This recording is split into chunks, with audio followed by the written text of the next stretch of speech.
লাজুকে অপমান করায় গ্রামের মোড়লকে উচিত শিক্ষা দিল সুদেব।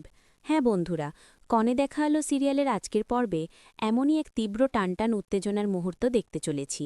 গল্পের শুরুতেই দেখা যায় মোড়ল সুদেবের বাবাকে বলে, এসব কথা কিন্তু ছিল না হারান দাদা। মোড়ল বলে, তুমি যে আমাকে কথা দিয়েছিলে যে পুজোর পরে বাড়ির বউ বিদায় হবে, তার কি হলো? তখন সুদেবের বাবা অবাক দৃষ্টিতে তাকিয়ে থাকে, মাথা নিচু করে। ঠিক তখনই গ্রামের বড় মোড়ল এসে বলে, কি আবার হবে?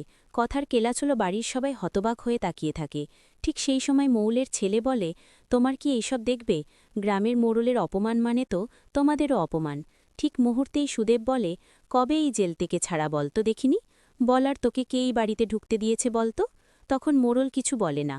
ঠিক সেই মুহূর্তেই সুদেবের ভাই বলে, ঠিক যেখান থেকে এসেছিস সেইখানেই ফিরে যা, যা বলছি। আর অপমান করতে থাকে। ঠিক সেই সময় মোড়ল বলে, আমরা এত কিছু বুঝি না বাপি, তুমি তোমার ছেলের বউকে বাড়ি থেকে বের করে দাও। ঠিক সেই সময় সুদেব বলে, লাজু কোথাও যাবে নে, লাজু এখানেই থাকবে। তবে মোড়ল লাজুকে নিয়ে অনেক খারাপ কথা বললে তাকে উচিত শিক্ষা দেয় সুদেব। গল্পের প্রতিটি নতুন আপডেট সবার আগে পেতে এখনই চ্যানেলটি সাবস্ক্রাইব করুন, ভিডিওতে লাইক দিন আর বন্ধুদের সঙ্গে শেয়ার করতে ভুলবেন না। আবার দেখা হবে পরের ভিডিওতে, ততক্ষণ ভালো থাকুন।